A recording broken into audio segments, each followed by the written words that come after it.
listening to Mile High Insiders with Nick Kendall and Luke Patterson. Head on over to milehighhuddle.com for all things Broncos. Now, it's time to find out what's going on behind the walls of UC Health Training Center.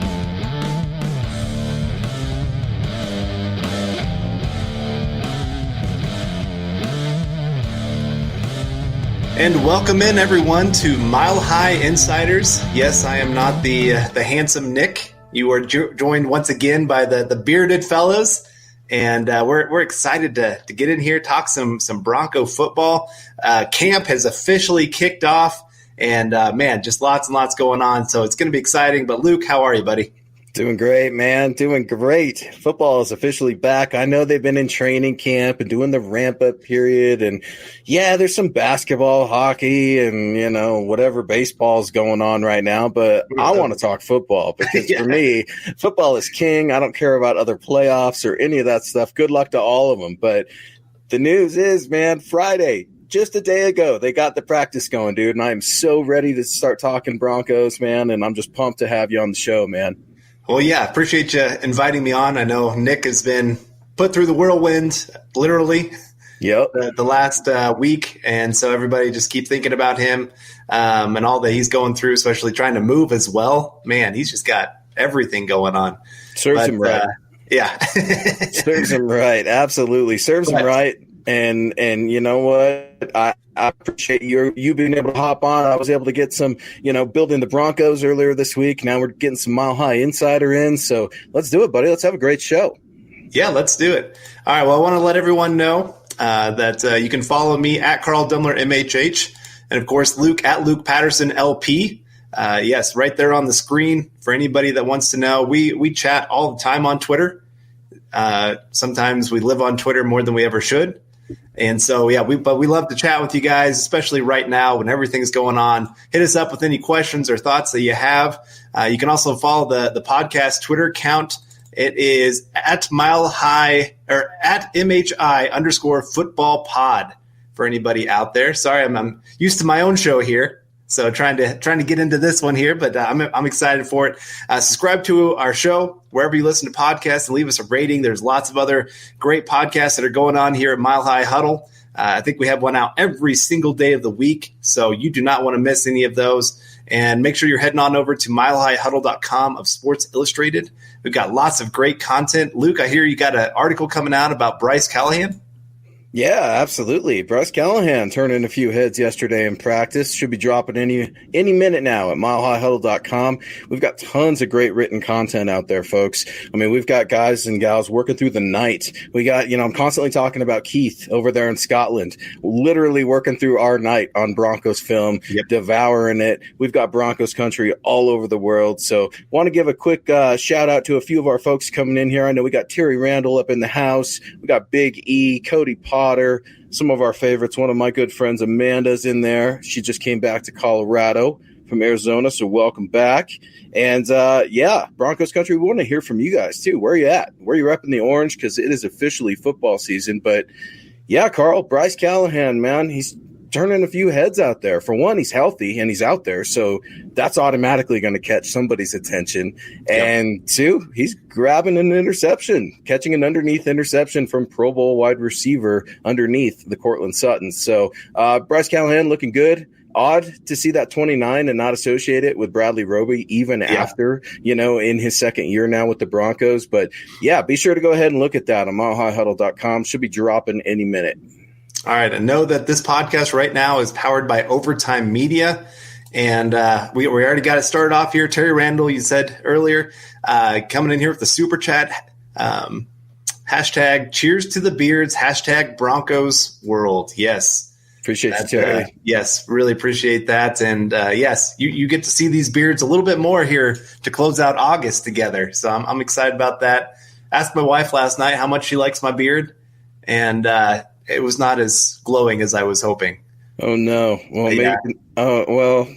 that's okay. She likes it a little more trimmed up, so we'll get there. You look good. And Terry, you got to grow that beard out, man. I want to see a beard from you, Terry, because you're one of our best super chat superstars, and we've got a huge following, Carl. That's the coolest thing about this, man, being able to interact with our following and take the time. So we definitely appreciate it, Terry. And what are we going to talk about today, Carl? I think we're going to talk about some rookies starting because, correct me if I'm wrong, there was some rookie buzz out there yesterday too, and more than just the obvious names. What are you hearing / seeing based off of one day of really full speed practice on Friday? Well, and I think we need to start with this is really such a weird offseason, obviously. And so for rookies, it's going to be even that much more challenging of learning a new offense. They're first getting on the field with veterans other than their time that they've been in other practice facilities, doing their own thing.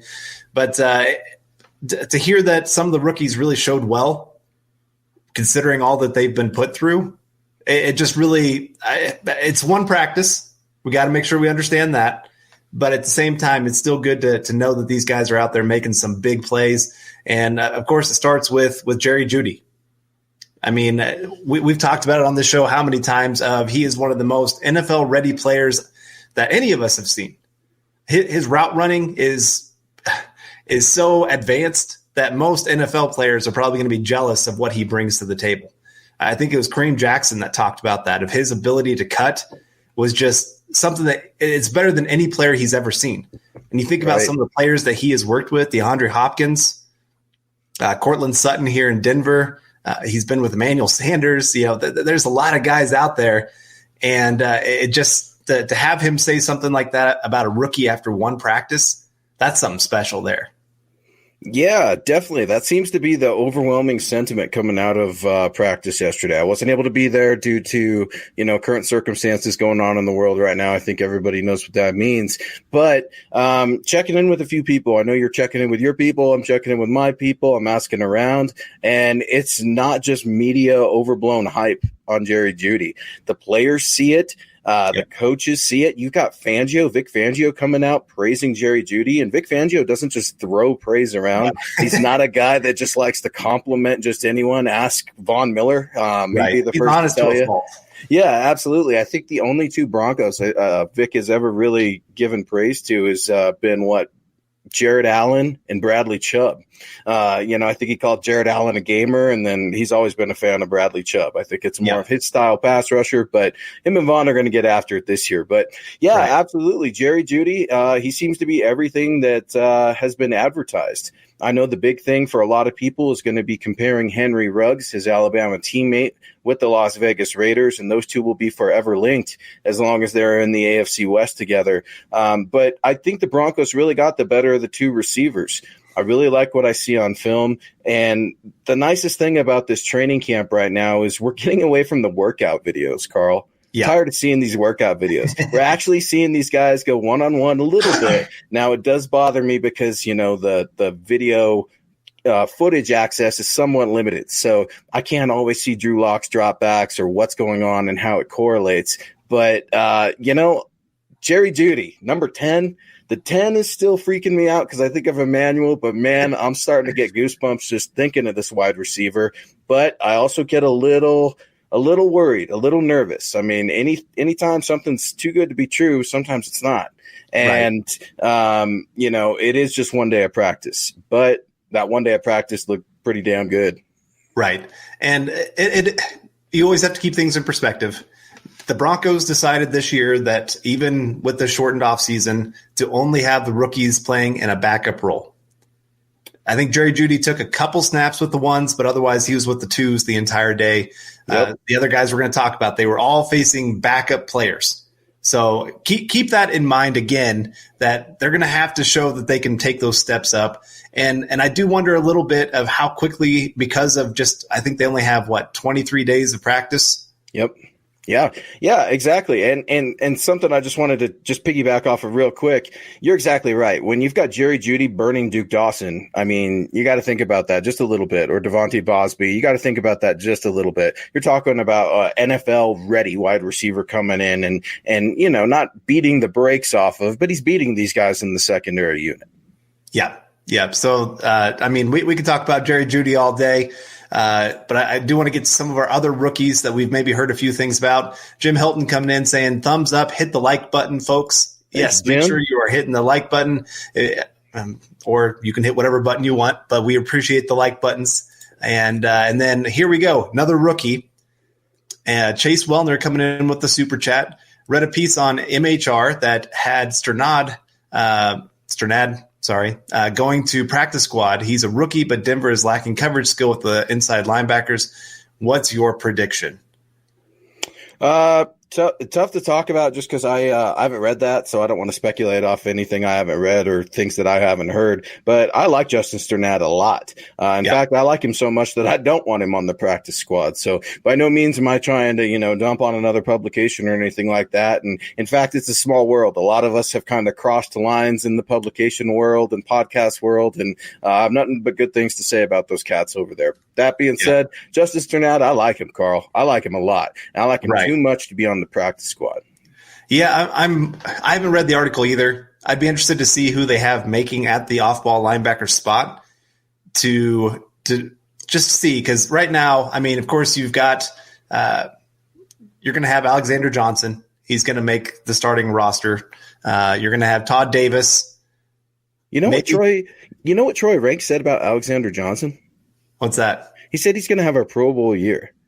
Oh, yeah, I did read that. And he said he was. So I heard him on the air, and then I read it, and then so I tweeted at him, and I got a like, but I didn't get a comment because I said, so I'm assuming this means that the defensive secondary would be picking up the majority of the tight end coverage, right, Troy? Yeah. And I like Troy. Troy's a great guy. I'm not going to call him a friend, more of an acquaintance, rubbing elbows with the sports anchor of the year or something like that. So a good guy, but when you hear Alexander Johnson's going to have a Pro Bowl year, okay, so you got Alexander Johnson, Todd Davis, and you were saying Josie Jewell, possibly. Maybe. And that's the thing is, after those first two, it is really up in the air. Anybody could go out there and make a name for themselves. They were talking about Josie Jewell trying to cover Jerry Jeudy. And it ended very poorly. What's the point? That's a waste of rep for both guys. Straight up. Exactly. You know what that is? That's a knock on wood injury waiting to happen. Gosh forbid, somebody twist an ankle or step on a toe or the turf monster gets you. So no, I don't need that. But you're exactly right. Insert who? Josie Jewell. Nice story. And Nick's not here, so I'm going to bang on the guy so hard just because he loves those vets, right? We all Iowa guy, right? Iowa. Right. And I like Josie Jewell. I always have. He's an old school linebacker that just he's a couple decades late. That's all. And it's an unfortunate situation. I think he could be a better special teams player if he had what he lacks on the football field, which is speed. That's really it. He's got the intelligence. He understands angles. He just doesn't have that step, Carl. So I'm definitely concerned when it comes to that linebacking unit. So expect Justin Strnad to at least be in the mix. Right. And he's the only one right now that I'd say on the roster has coverage ability. Sure. Where, Todd Davis is okay at it, but he's better coming downhill, stopping the run. Sure. Alexander Johnson, better coming down, stopping the run, getting after the quarterback. Yeah, T-Rexes aren't known for covering other dinosaurs, right? They pound the dinosaur in the running game, right? Exactly. So it's one of those, I just think that because he has such a different skill set than the other guys at the linebacking position for the Broncos, I think he makes the roster. This is the Overtime Podcast Network. There's other guys, there's other rookies that we're probably going to talk about that I could see maybe getting put on the practice squad. Something to keep in mind this year is that teams can have protected players on the practice squad. So they can put them on there and no other team can pick them up. So you could have a third-round rookie that gets put on the practice squad just because they don't think that he's quite ready to be on the roster and there's a better veteran, and bring him about as the season goes about. That wouldn't shock me one bit, because that take advantage of the situation, let the rookies develop at a slower pace than what you need them to. Right now Strnad though is one of those I still think makes the roster. You bet. I think an impressive player, and pumped to see what he's got going on. So we've got Miss Pabby coming in here saying hello to everybody. Pabby, we're keeping you in our thoughts and prayers as well. Another one of those folks that was separated separated. They're having a lot of trouble, folks, out there in Iowa. If you guys haven't seen, Nick's been a part of that. Carl's talking about it. Pabby's been a part of that. We're keeping you guys in our thoughts and prayers. Hurricane winds in Iowa that are just left devastating results. So keeping everybody in our thoughts and prayers there, Pabby. Hope you're doing well. But I want to get to a comment here. And this is coming from Nevitz4433 saying, I heard Hamler looked good, but had a significant dropped pass as well. This was apparently his rep in college. Are we concerned? Carl, he did have a dropped pass. And what was the result of that drop pass? It ended up in a defender's hands. Who picked it off? Was it Ojemudia? Another rookie, Michael Ojemudia. I thought that's right off. That's right, man. Yep. So here we go on the rookie turning the rookie wheel. Definitely frustrating when you hear about that, right? It was his rep in college, but what do you take from, at least one practice's one dropped pass that ultimately turned into an interception? Well, this is why when a lot of people keep talking about how Hamler is going to be in the slot, Jerry Jeudy at the Z, and of course Cortland Sutton at the X to start off the season, this is why I say hold your horses a bit. I mean, KJ Hamler, he is a big play waiting to happen. He also had the best catch of the day. DenverBroncos.com put out a video of his catch against Duke Dawson. It was a great pass and leaping catch. That's what he can bring also. But those drops, yeah, especially from the slot position, that's the wide receiver that your quarterback's supposed to be able to trust, especially on third down, to go make a big play, to get open in a hurry, and to be that guy that picks up first down after first down. And right now, KJ Hamler is not the guy that you can trust. And to me, I agree with everything you just said. So I'm going to ask you this right now. Was it a rich pick in the second round for John Elway and the Denver Broncos to go KJ Hamler, a player who a lot of folks talk about the drops, but a lot of people talk about special teams and his ability with that speed and that agility to manipulate special teams and go house to house? Well, he never scored a touchdown in college. Maybe one. Correct me if I'm wrong. You guys could look that up. But pretty sure I wrote up the piece right after he was drafted, and he didn't get any scores on the special team. So was that a really rich pick for John Elway and the Broncos in round 2 to go get a receiver who led the league, the college NCAA game in overall drops, and did not score a special teams touchdown? Well, I mean, that's exactly where I expected him to go, was second round. Really? So okay. I don't think that they missed out on value. Going wide receiver is a little bit rich for my blood, and I'm a guy that loves wide receivers. But at the same time, in today's NFL, you need that kind of speed. You need that playmaking ability to win over the top, to really scare a defense. A guy like him, I mean, he is not like that of John Ross for the Bengals. But John Ross, when he plays in games, the Bengals score at least 4 more points per game compared to when he's not in the game. And it's the same what KJ Hamler is going to bring, just because of teams having to respect what he can bring over the top. So you hope that he can develop more of his game as he goes, and you hope that he can bring some of those specialty plays, kind of what Tyreek Hill brings to the Chiefs, where he can do those wide receiver sweeps, those jet sweeps, whatever you want to call them. You're hoping that he can bring some fake screen passes where teams are so worried about that speed, they just come up. And you got one of my favorite plays. I think it was with Wes Welker. He was supposed to be the lead blocker on a screen pass. And they'd done the play earlier in the game where he was the lead guy. And so all the defenders just come crashing down. Wes Welker just kind of sneaks out like he had a bad block, and boom, touchdown by Peyton Manning. That's what I want to see with KJ Hamler, because he has that ability to go win over the top. Of course, you have the fade, the deep fade that has become really popular in the NFL today. He is great at that. So there's a lot of things that I like about his game, but I just don't know how much you're getting in 2020. That's my biggest concern with him. Yeah, I hear you. And for me, though, I caution just a little bit when I hear about the drops, and I just hope, I'm gonna give you some heck because you gave me some hell earlier about Alberto and talking about our Florida boy and looking good in shorts, Jarvis Moss, right? Yeah.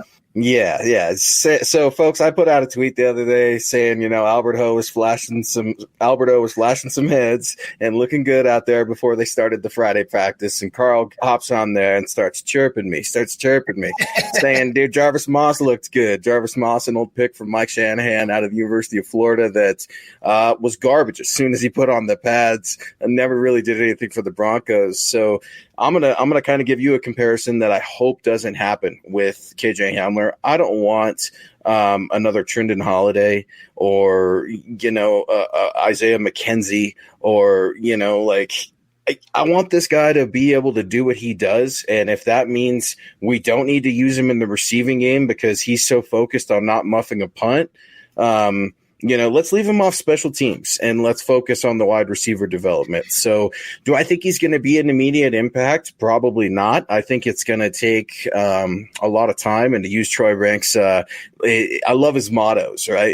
You got to microwave his development, right? If you're going to try to do that. So I don't know. With KJ Hamler, it's just you're going to see that. You're going to see some drops in games, and then you're going to see some touchdown saving games eventually in his career. You've just got to kind of accept him for what he is. But if Broncos country is willing to limp along with Demaryius Thomas and all the drops he's had and appreciate everything he's done for the Broncos, then they should be willing to give KJ Hamler the chance.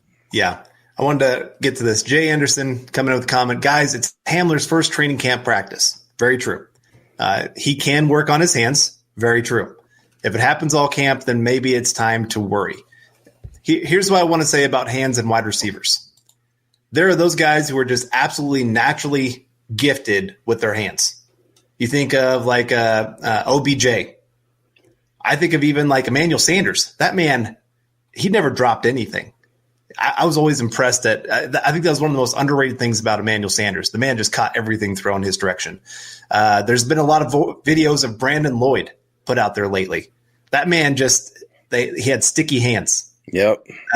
So that you have those kind of guys. You have others that they're naturally they're body catchers. That's why I always scream at guys who are like 6'5", and then they're body catchers. I'm like, they're playing like they're cradling it like this right. Instead of going after it with their big, powerful hands that get measured in the combine and the underwear Olympics and everything else. Yeah, and so then they start talking about this, catch radius, and I'm going, their catch radius is 0 because they just want to catch with their body every time. Sure. And so you can improve your hands, but there's still only a finite ability that you can improve on that. And so KJ Hamler is always going to have some kind of struggle with drops throughout his career. Now, he can improve and get that more consistent, but there's still always going to be a little bit of a concern there with that. And so you're going to have to live with that some. There's going to be perfect deep throws thrown to him on what should be a touchdown, and he's going to drop it. But then he's also going to have those games where he has like 3 catches and like 200 yards. I think he's got a little bit – I know they're different circumstances, but in terms of his attitude and his swag, he's got that underdog in him and everything. And I know Chris Harris Jr. wasn't drafted, but he's got this little bit of attitude, I feel like, CHJ. And from what I've talked to people about, that attitude around the building, people like him. His teammates like him. Jerry Jeudy, very reserved, very quiet, very humble about the way he goes things. KJ Hamler's a fun guy in the game. Yeah. He likes to let his character shine. So at times I think he's going to have to maybe eat a little bit of crow, just like we all do in our life, right? I eat crow constantly for, every day, man. And it's just one of those things. He's a humble player. So I could see these mistakes when they happen really bothering him and making him change some of his ways and the way he thinks about the game and learning with Cortland Sutton and Zach Azzani, his wide receivers coach, how to be an NFL wide receiver. That's going to be an encouraging thing for quarterback Drew Lock.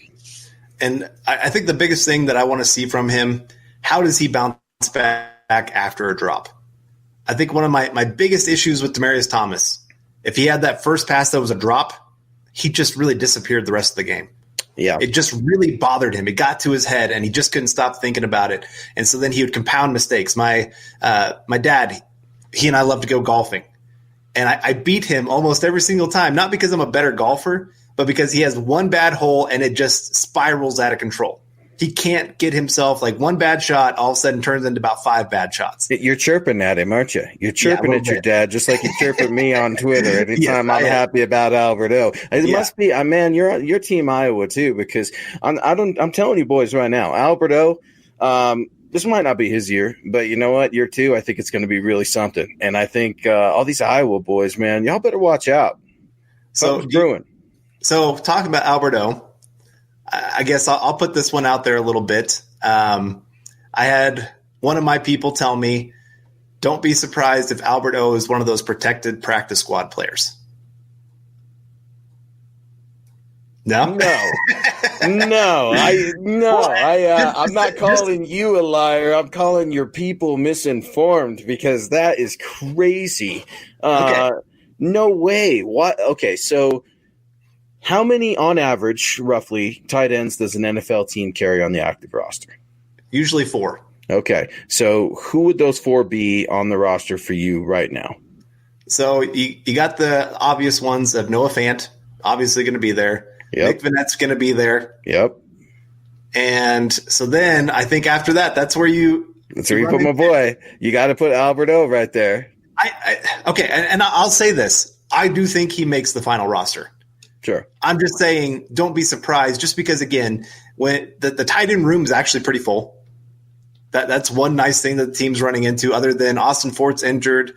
And that's a bummer, man. I'm really disappointed about that, just because I don't see him making this Broncos team, maybe the practice squad if he was healthy, but I would at least like to see him, and I hope to see him land another team, just because I really like the guy. I've gotten to talk to him so many times, and I just wish good things for him. But you're right, man. The Broncos can't afford to keep the excess tight ends that they have, and Andrew Beck's one of those guys too, man. Right. Well, and that's another one. Now, his helper is the fact that he can play fullback. We don't need a fullback in the spread offense, brother. While they don't use the fullback very often, there's still about those like 5% of plays. And if you look at Pat Shurmur's time with the Giants, he always kept a tight end that had fullback ability. So okay, true. Now, I will go back and give the University of Iowa tight end U some credit, because, I think Mike Munchak, from what I'm hearing, has worked with Noah Fant, and they're doing very well with the coaching aspect of run blocking with Noah Fant, which is something that he got dinged a little bit in college, Carl. You know that. Is the pass catching guy and everything like that, but it was, are you willing to block? Sometimes I think it's a willingness thing with Noah, but looking at how much he put on some good weight, I thought he looks bigger, and he doesn't look sloppy or anything like that. He sounds focused. So I'm thinking if Mike Munchak can coach these guys up to block, I think he could definitely coach up an Alberto who's quite a bit bigger in terms of weight than Noah Fant. Right. And again, I do think he does make the final roster, but it wouldn't surprise me. James Campbell, Fant, Vanette, Butt, Beck. One of the guys that is, if you watch Jake all that. You guys are killing me with Jake Hey, Listen, all the highlight videos have Jake Butt making some kind of catch. Yeah. And I've heard good things that he's having a pretty good time. Not saying he's been perfect. He's been up and down because he hasn't played a whole lot in 4 years now. He's Jeff Hireman 2.0. I'm not disagreeing with that. Jeff Hireman, when healthy, though, had some decent moments. Nothing great, but was decent. Sure. And so for a backup kind of guy, not the worst guy to have out there. And again, if you have Alberto on the practice squad, you can always still bring him up when Jake Butt gets hurt. Not if, when Jake Butt gets hurt. Was that? Yeah, absolutely. Was that James Campbell who just asked that question? Is that right? Yeah. Okay, James. So I would ask you this, James, because you are one of our best fans. You're always following our work. I really, really appreciate it, and you're very knowledgeable. Do you think that John Elway would be asking Drew Lock, hey, should I draft this cat? What do you know about this cat from Mizzou? Your old homie, your teammate that you're playing cards with Dalton Reisner. It's for me, no, you don't do that to stash him on the practice squad. And if y'all think you could just stash this rich young blood talent on the practice squad and expect 2020 to be this season where a few rookies come on and the vets just inspiringly push the team along, that's not going to be it, man. This is a youth movement, and you've got to get as much young players in now as you can. The older dogs, you look at some of the Super Bowl champs that have left, like Derek Wolfe and Chris Harris Jr. From what I'm understanding, and some people that are chatting with me, they're saying it feels like there's a little bit of a changing of the guard. And in talking to some of those younger players, they didn't always feel like they had the wherewithal to be saying some of those things that they should be saying in the locker room, taking that command of leadership. Because how can you when you've got Super Bowl champions in the room? So I think that the direction the team is already heading in is young. You got to go ahead and you got to commit, but you got to commit with some reason. This is the Overtime Podcast Network. Yeah, I don't completely disagree. I'm just telling you something that I heard was don't be surprised.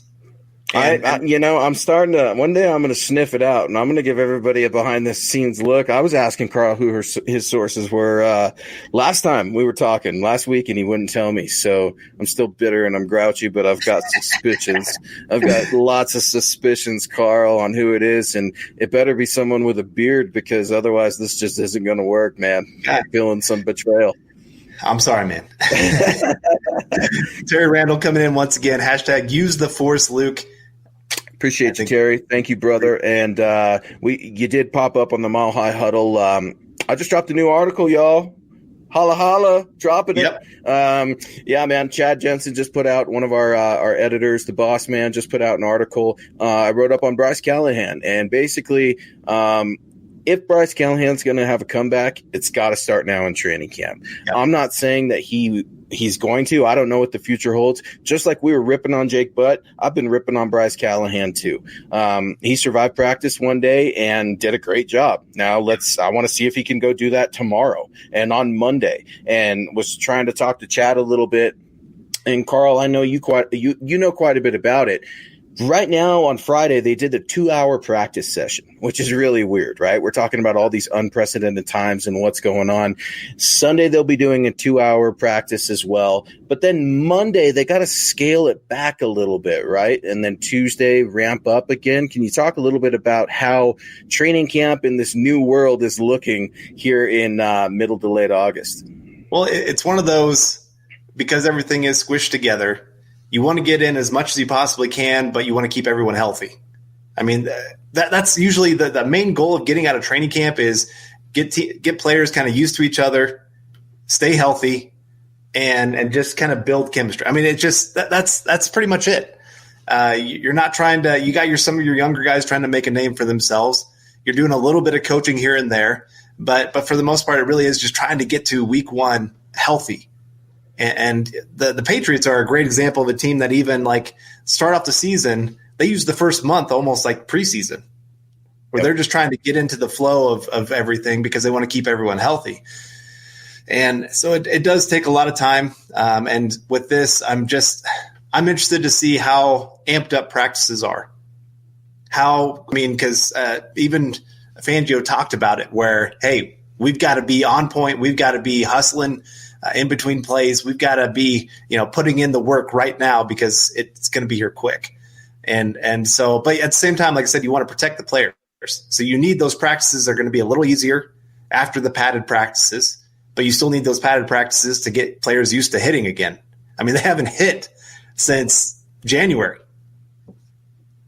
Yeah, and I think you're going to see the first few games now that there's no preseason. Sometimes you see a lag in a normal season with the first few games, and I think we're going to really see this start to carry over into the mid-season where you're going to see a lot of missed tackles. You're going to see a lot of missed blocks. You're going to see some sloppy football for a little bit, and that's okay because, thank heavens, football is back, and it's right around the corner, and I'm super pumped about that. So you're going to see a little bit of sloppiness. It's a weird environment that they're going through right now, but it's all about adjusting and overcoming. You just got to adapt to these new circumstances, and it seems like everything's going pretty well over there in Broncos land, as John Elway would like to say. We love to call it Broncos country, but good old John, always leaving those great drops for all time for us here in Broncos land. All right, we got a couple super chats here. Terry Randall, # Carl's not so majestic beard. Oh, Terry, you were hating. Terry, I feel like Terry's got beef with you too, Carl. And you must have been chirping at Terry for something, just like you chirp at me and your dad, because he was ripping on the hat, which I encourage everybody to go get some swag. Yes. MileHighHuddle.com has all of our writing, and you can find some podcasts and stuff on Spotify. But where can you find some gear, Carl? Where can we get gear to these good folks? I'm trying to remember here. Is it the huddleupstore.com? Huddleuppod.com? I think that's right. Yeah, I think you guys can go ahead and go there and check it out at Mile High Huddle on Twitter. You guys can go ahead and get yourself some hats, Mile High Insiders. We've got some stuff that is just coming out. And, Pappy, we've got some stuff coming to you and our Super Chat superstars. So we appreciate all you guys so much. It's the huddleuppod.com. Go get your swag on. You've got Carl's show with Nick, Building the Broncos. You've got Eric Trickle and Lance Sanderson with the Dove Valley Deep Divers. And you've got the Huddle Up crew with Zach and Chad. Y'all know them, do a great job. Even though Zach's a little bit of a Cowboys fan, I still feel he tries to do a good job, and he does a great job writing and covering two different teams right now. Mad respect to Zach as well. All right, we got Pabby coming in here. Thanks, Pabby. Oh, man, that's this means a lot. Thank you for thoughts and prayers. I thank you, Luke, for reaching out and checking. That means a lot. Glad to be back home. More excited for football season. Go Broncos. Woo! We're just we're so happy that you are safe, and hopefully things are getting back to normal for you a little bit, and hopefully you've got power. I know I just talked to Nick yesterday, I think it was, and he said that they finally got power back. So I'm hoping you do too. And because Nick said I think the thing he was most appreciative of power coming on was AC. Yeah, absolutely. I was just complaining to Chad about the heat of the summer, here in August and, the dog days of training camp and what they used to be like. And they're certainly not that anymore. But yeah, Pabby, absolutely. I appreciate that. I'm glad to see that and hear that you're doing well. It's one of those things where Broncos country, we take care of our own. So I could see it on the comments right now on our live threads. Our fans interact with each other. Our followers interact with us. And it's such a cool thing, man, because football brings people together, and that's what this world needs. Exactly. All right. Well, Cody Potter coming in here with a great question. I like this one a lot with the super chat. Been hearing some chatter as the Chargers being second in the West. Who do they have playing quarterback? Yeah. We'll see. They do have a good defense. I will give them that. But who do you think lines up versus Chris Harris Jr. when it's time? Can't wait for the revenge game. Ooh. So, this would be interesting. I would say the better matchup for the Broncos would be Courtland Sutton against Chris Harris Jr. Just that size difference, because Chris Harris Jr. is 5'10". Then, of course, you got Courtland Sutton, a little bit bigger, one of those 50-50 He's balls. A beast. He's like 6'4", right? He's 6'5", maybe. I mean, Courtland Sutton, you see these guys on the field, and it doesn't look like they're that much bigger than, you or me. But when you see Courtland Sutton, he is just a beast. And even when he stands next to Bradley Chubb and Von Miller. Yeah. I remember when I got to ask John Elway some questions one time, and I was standing next to him, and I'm like just looking up, and I'm just like, hello, sir. Don't squish me. Yeah. Courtland Sutton's a beast, man. Chris Harris Jr., good luck. Good luck, whoever you're going to cover. And if you're Courtland Sutton, know that Courtland Sutton knows Chris Harris Jr.'s moves. CHJ might think he knows Courtland Sutton's moves, but the referees are always going to side with the wide receiver and the offense. So look for a lot of pass interference or holding penalties on number 25 for your your football team, the Los Angeles Chargers. They might finally be in their stadium. Maybe. They're still going to have 0 fans, but that's they're used to it. Yeah, whatever's going on in the world or not, the Chargers fans do not show up ever. And, I appreciate that super chat. Wherever y'all heard that, I'm really curious and get back to us because, no, I don't see the Chargers being a threat. The Chargers are supposed to always be a threat. They never are. Until you invest in a quarterback, and I know they think Justin Herbert's the guy, but who's protecting him? That offensive line is bad. I mean, Garrett Bowles thinks that offensive line is bad. So I just don't see it on offense for the Chargers. I really don't. The defense, you're exactly right, man. That bothers me. You've got Ingram and Bosa and arguably one of the best safety duos as well with the Chargers. So, the Chargers are no joke, but until I see anything from the offense, it's going to be tough. All right, Game Central coming in here with the super chat. Really appreciate it. First time, long time. That's what we love. That's what we love to hear. I appreciate that you two knowledgeable NFL analysts take the time out of your Saturday and away from your families to provide this content. If we don't support you, who will? Big props. Well, we really appreciate you supporting us. Yeah, that's huge. We do this because we love it. I mean, even on a Saturday, it's a lot of fun. And I don't know. Our families have always been supportive of, at least I think your family's probably been supportive of you and all of your sports stuff. I know mine has. And so I really appreciate that. And it's nice to see that from our listeners as well. Yeah, absolutely. My wife knows pretty much, I get the first couple weeks off of January. I stay away from football. And then, it's after the Super Bowl rather, and then it's start hitting the road trips and start to scout and start looking at some players. So it's a different lifestyle. It's a lifestyle that I love because I'm just a football junkie. And what did my Saturday look like? Watching practice film from yesterday and writing and then coming on this podcast. And it's not because I have to, it's because I get to. And I know it's the same for you, Carl. Carl, you write, you throw down 2 podcasts a week, man. So I know it's the same way, and you've got a wife and kids, and so do I. So it's one of those things where we really appreciate you guys. And it's just, I feel really blessed to be with a following and with a group like Mile High Huddle and Sports Illustrated. And, there are a lot of other groups out there that do a good job. But, man, 24/7 coverage around the clock. Go get at us, guys, at Mile High Huddle, milehighhuddle.com. We've got a whole crew of writers, some I haven't even met or got any FaceTime with, that are constantly writing, constantly pumping out content. So I really appreciate the support and encourage everybody to check out the rest of our podcasts and all of our writing content at milehighhuddle.com. Yeah. And nice thing is we've got a wide variety of writers that cover lots and lots of different areas. We all have our different specialties that we kind of like to stick to a little bit. Yep. And so you get a little bit of everything. Whatever you like, we've got it for you. And Terry Randall, hashtag not arguing with my wife. Terry, I'll talked to you. Yeah, Terry, I talked to you last Tuesday, dude. I want to see some stand-up when everything starts getting together, man. You need to get in there because you're constantly killing it, man. No, arguing with the wife is something you cannot be doing right now, Carl. Don't do it. You better not chirp her. You can chirp all of us, but do not chirp the missus. I don't dare chirp her. That's off limits right there. I do have to say, I just an interesting story because I know one of your good friends is Cecil Lamney. Cecil. You're the second person I've heard call Cecil, so I've started calling him Cecil. Yeah, Cecil, so I start calling him Cecil. And it just drives him nuts. But yeah, he's one of my boys. Actually, my neighbor, man. One of my best friends. Yeah, I kind of met him once. Okay, I met him at the Senior Bowl. Okay, and he is. It's funny. He's like a celebrity down there. Yes. And he had like this giant crowd of people just following, listening to every word he had to say.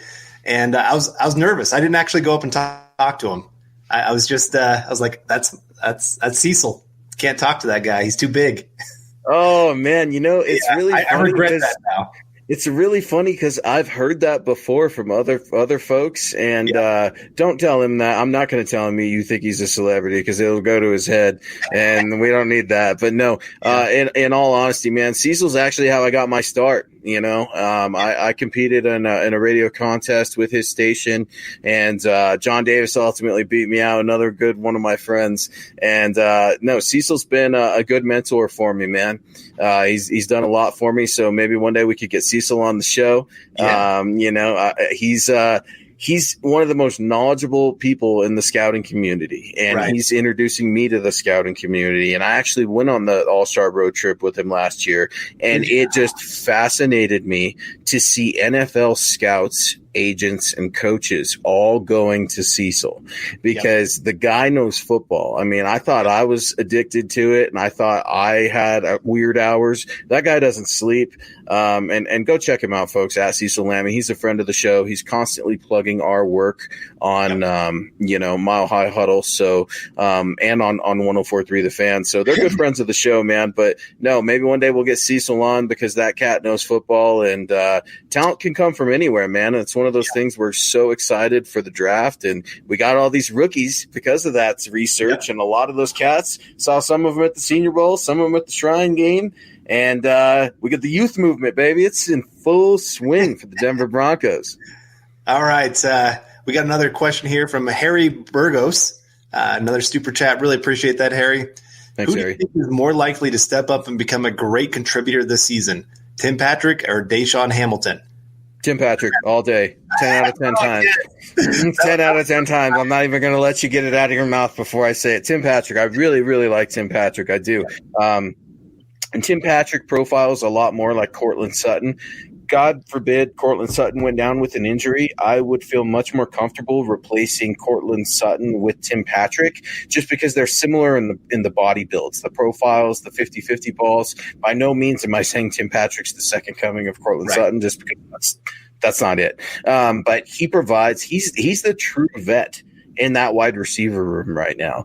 And I like Tim Patrick a lot. I think he's focused. He had a really good game last year in Minnesota, had several games where he disappeared at times, but he's a willing blocker, which is something that's going to be huge for the run game, for the spread offense as well. So I like Tim Patrick. Deshaun Hamilton, good luck, but your Padawan learner is going to take your job in KJ Hamler, or at least your spot. Yeah. No, well, just talking about yesterday's practice, Deshaun Hamilton had a very up and down day. He had a touchdown pass from Drew Lock, but then he also had about 2 or 3 drops. Yep. And, he closed out the season last year looking halfway strong, but so did Tim Patrick. And Tim Patrick's been the more consistent guy. Like you said, he has that outside ability where right now the Broncos have a lot of guys that are probably pretty good at the slot. I mean, Jerry Jeudy's good at the slot. You're good in the slot. Yeah. KJ Hamler can do that. And he's not a fantastic gunner. He's not a fantastic tackler. I mean, it's just going to be so tough, Carl. You're exactly right. And one thing I'm trying to remember just real quick, Tim Patrick arguably, I could say, has won them a game. And I'm thinking 2 years ago with Case Keenum against the Seattle Seahawks, Tim Patrick was able to get a catch that got them in field goal position, and they were able to win the game. It was either the Seahawks or the Raiders. And then I'm thinking of last year, the very first game with Deshaun Hamilton, where he ultimately lost the Broncos the game by dropping a touchdown pass. So, the coaches don't forget that thing, especially Vic Fangio. And although, it's a long time ago and in the rearview mirror, he's got to win as a head coach. And that certainly didn't help the record. So Deshaun Hamilton, man, I want to see it work out. I don't think it will. Yeah. And here's the thing is, again, when you have 23 days of practice, everything is kind of using one of your terms earlier, microwaved. Yep. So you have a bad practice, it's microwaved to look 10 times worse. You have a great practice, it's microwaved to look 10 times better. And Deshaun Hamilton starting off day one looking not that great, that's not helping his cause to make this roster when they have so much talent coming in at the wide receiver position. I mean, we even have a 7th-round wide receiver that we haven't even talked about one bit that could be in there for special teams and be that great counter with his speed. And of course you got last year, they took the kid from Colorado. Yeah. We haven't even seen Winfrey. Juwan Winfrey. Yeah. He was running with the ones in training camp last year and then disappeared, and kind of one of those things where drops just started happening for him and just, he wasn't able to get over it. But I'd be remiss if I didn't and I know we're coming up on the 10-minute time crunch, but Michael Jamudia, we talked about him, got an interception, not sure about where he's going to line up. You could check out my piece about Bryce Callahan and what I'm looking at for the secondary, but I got to talk about Lloyd Cushenberry, man. You want to talk about a starter? This guy's going to be a starter as a rookie. And one thing that you didn't hear a lot of was Lloyd Cushenberry's name yesterday. That's not a bad thing, folks, okay? Because if you're hearing your starting center's name, who's a rookie, a lot on the very first practice, you're probably looking at a lot of FUBARs. And you're looking at oversnapped balls, offsides, false starts, holding penalties, all kinds of those mental errors. And sounds like he had a decent day. Doesn't sound like, he had an over the moon day or anything like that, but I'm okay with that. The offensive line kind of doing their own thing, and nobody has a real good grasp on what they're doing today, just because, man, I would have killed to be out there, Carl, because yes, I want to see Judy and Rulock too, but I want to see this offensive line. I mean, we broke the news with DeMar Dotson coming on and everything last week on building the Broncos. And, I'm just looking at this offensive line and there's so many question marks. How do you think Lloyd Cushenberry is going to do as a rookie starting center in this NFL, right next to Dalton Reisner and Graham Glasgow? Well, I mean, you couldn't ask for a better situation to be surrounded by those two guys to help him out. They're going to help make his job so much easier. And, I mean, so that's why I don't feel too worried about the center position, just because of having those two veterans around them. Yep. But I do feel really good about Lloyd Cushenberry. Two things that I've heard about him from pretty much everyone: one of the hardest workers and smart as a whip. Smart as a tack, man. So smart. His mom, I believe, has a PhD, and if I'm misquoting that, I apologize. But for everything I've heard, supports that as well. He's so smart, and he's a hard worker. And don't you think that's necessary in this Zoom virtual classroom setting where you're spending more hours in the class? I mean, Carl, they're spending more hours in the classroom than they are on the field. It's absolutely bizarre. That's got to help Cush. Right. Yeah, it does. I did hear he had one bad snap, but I'm not sure. So understand, when you hear that there was a bad snap, it could have been the quarterback or the center. I'm not sure which one it went against. But one bad snap, it's going to happen, especially early on. He's still thinking through everything that he's trying to do. So that doesn't bother me one bit. If he's still doing it, 3 weeks down the road, like every single practice you're hearing that he had a bad snap, then yes, let's get a little bit worried about that. But right now, there's nothing to be too concerned about. I do think he'll be a day one starter. I mean, right now they have Austin Schlottman as the starting center. No. That's not going to happen. I know they have John Elway. No. Yeah, they have Patrick Morris as well. Lloyd Cushenberry is 10 times the athlete that either of those two guys are. So just hard for me to think about that they're going to win that job. But yeah, make sure everybody heading on over to Facebook. We've got you can become official supporter of MHH and keep this content coming daily. That's where we post like articles. We talk on there as well to different people. I've seen you talking. I've talked on there. I know Nick talks all the time. Eric, Lance. I've seen all those guys on there chirping away. Did you see me chirp at Lance this week, dude, on Twitter? I got him good. Did you? Oh, yeah, because I understand how Lance and Eric are Garrett Bowles apologists. And so I talk mad junk to them constantly. And, Eric does a great job. Eric's just as dedicated as the rest of us are, man, and is constantly putting good work. I think it's at Eric Trickle MHH, correct me if I'm wrong, but go check out his work. The guy puts out great work, and so does Lance Sanderson. But Lance just has this brand new baby boy, and everybody's healthy, happy, beautiful, right? And he puts out an awesome article. Well, right now he's going through and he's ranking the AFC West based off position groupings. And, he got to the offensive line and he's saying, whoa, it's not as bad as you think. And I had to chirp him and say, did you get that baby boy a 72 jersey yet? I was like, he's like, no, not yet. I got to know if he's going to be on the team next year. But no, that's just it, Carl. I mean, we've got such a good group here at Mile High Huddle, man, and we're putting out so much content, and y'all are eating it up. Y'all are eating it up quicker than we can get it out. I had somebody ask me the other day, whether or not I was going to be able to put out an Albert Okwuegbunam article, and I had to get on the computer right away. You got to give the people what they want. Yeah. And Carl, you're constantly telling us what you're wanting to write up. And Bob Morris, Chad Jensen, Zach, Eric Trickle. We can go on and on, man. But get at Mile High Huddle because we're absolutely crushing it. The best place for Broncos coverage and analysis. And one thing I've always respected about you, Carl, and everybody else, we don't look at things with the orange and blue glasses, man. It's truth. And sometimes the truth hurts. But you know what? The truth is the Broncos got a lot of good things going for them, man. A lot of good things. Practice is in full swing. Cats are healthy right now. Sunday, man. Sunday. What do you think we're going to hear tomorrow? If we got 4 minutes left in the show, man, what are you hoping to hear with, day 2, a 2-hour practice in the Mile High City at UC Health Training Center tomorrow? Well, I'm hoping to hear something that really stuck out to me is a lot of people talked about how Drew Lock was actually pretty accurate. Even though he had the couple interceptions, those were more his eyes focused on somebody and the defense reading where he's looking to go. KJ Hamler's fault on one of them, so I'm going to blame him immediately. Right.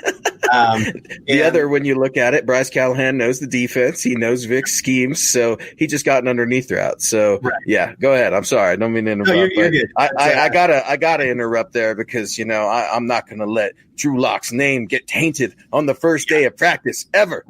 Right. And the interceptions really don't bother me one bit.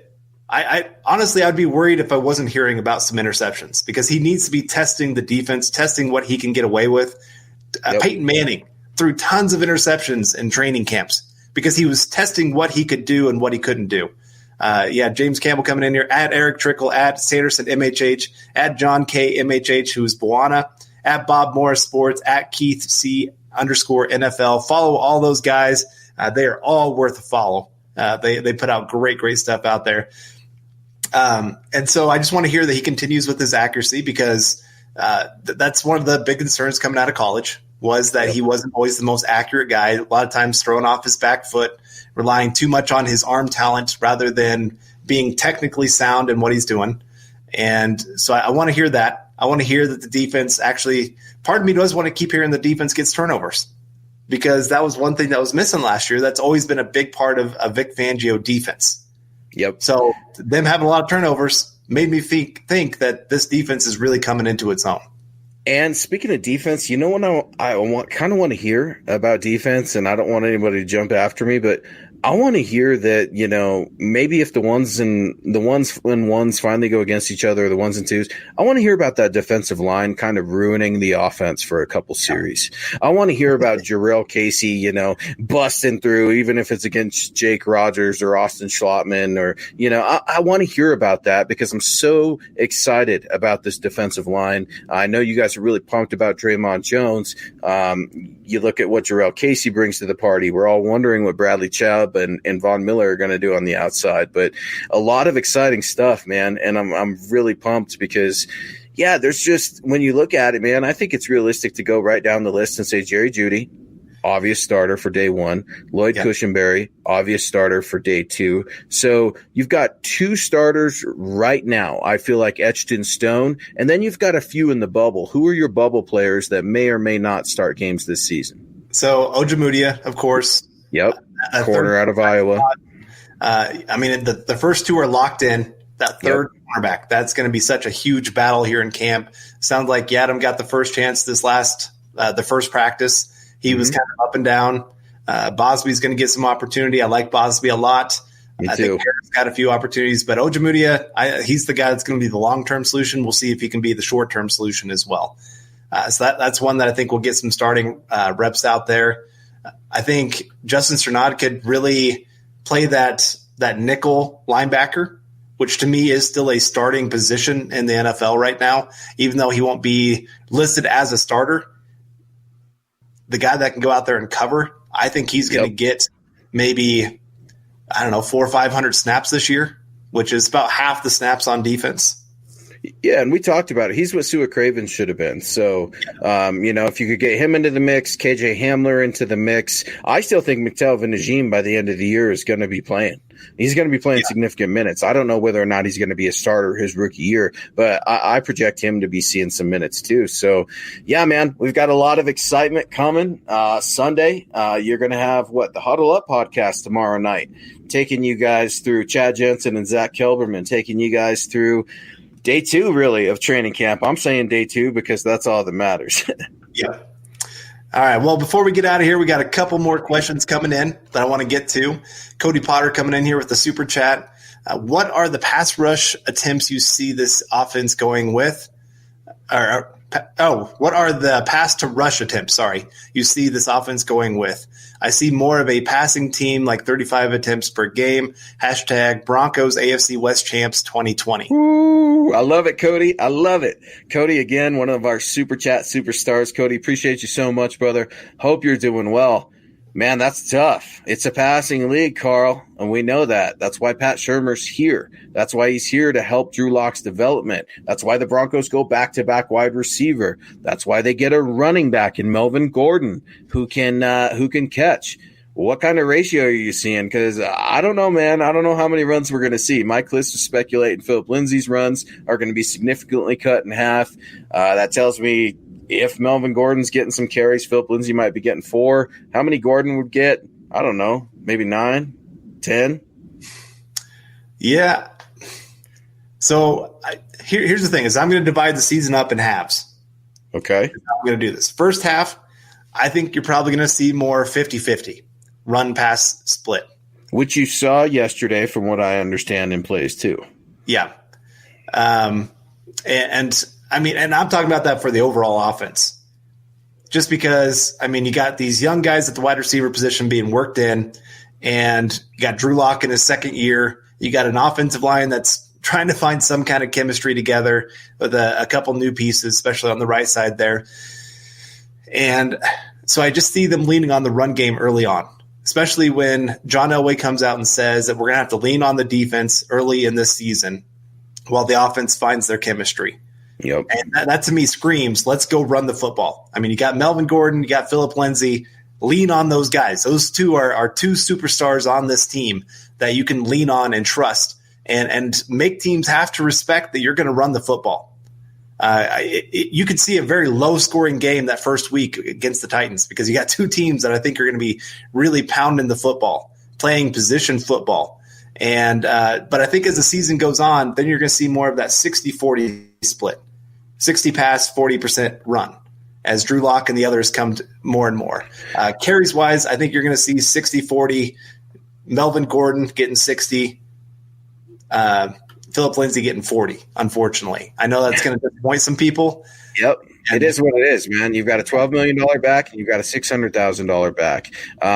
One thing as we wrap it up, folks, when Vic Fangio talks about complementary football, it's not always, and he says it right after he says this, it's almost like to a T, you can bet money on it. When he talks complementary football, he always follows up by saying it's not just run-to-pass ratio. It's ebbs and flows of the game. It's situational football. It's one of the reasons you chart plays. It's one of the reasons we watch the game 2-3 different times to try to figure out tendencies. You've got to exploit the other team's tendencies. That's what Vic Fangio and Pat Shurmur have to do this season. So to quote Gary Kubiak, man, we're fixing to find out. And I'm super pumped to hear about practice day 2 tomorrow, Carl. Yes, me too. I eat this stuff up. We've all been wanting football back. And it's finally back. We'll take anything we can get. And so, yes, day 2 of training camp tomorrow. Make sure you're tuning in because I know that the Huddle Up group, Chad and Luke or not Zach, sorry. I'll take you'll be on the show. Anytime. Yeah, anytime they want me to pop on there, I'll take a spot. They're going to be on it. Yeah. You know it. They're going to be on it. And you guys are going to be on it because you guys follow all of our pods. So we really, really appreciate it. Exactly. So, all right. Any last thoughts? Always believe in that Mile High magic, baby. We got special things happening in Broncos country right now. Broncos country, we've got a good team that's starting to work together right now. Now, I'm not talking Super Bowl run. I'm not talking playoff run. Right now, can we just talk about going to work. We got guys, a bunch of guys and coaches and players and the nutritional staff, the custodian workers, everybody over there at UC Health Training Center is going to work to make football happen. So let's celebrate that. Don't get too high, too lows on the interceptions, the fumbles, the missed blocks, things like that right now. It's very early. You're going to see a lot of mistakes. And let's just take care of each other, Broncos country. Let's stay well, and appreciate y'all joining us here on a Saturday night. Exactly. Thank you all. Make sure that you're following us on Twitter. You can find me at Carl Dumler, MHH, Luke at Luke Patterson, LP. Nick, who's not here, but make sure you're following him at Nick Kindle, MHH. And, of course, make sure you're following the podcast Twitter account at MHI underscore. I'm trying to remember. All of a sudden, I'm blanking. It's at MHI underscore football pod. There it is. Sorry. Yep. And make sure you're heading over to Mile High Huddle because, again, lots of articles. We got a Bryce Callahan fresh off the press release. It's hot. Yes. Carl. It's hot. And, hey, if y'all don't like it, let me know.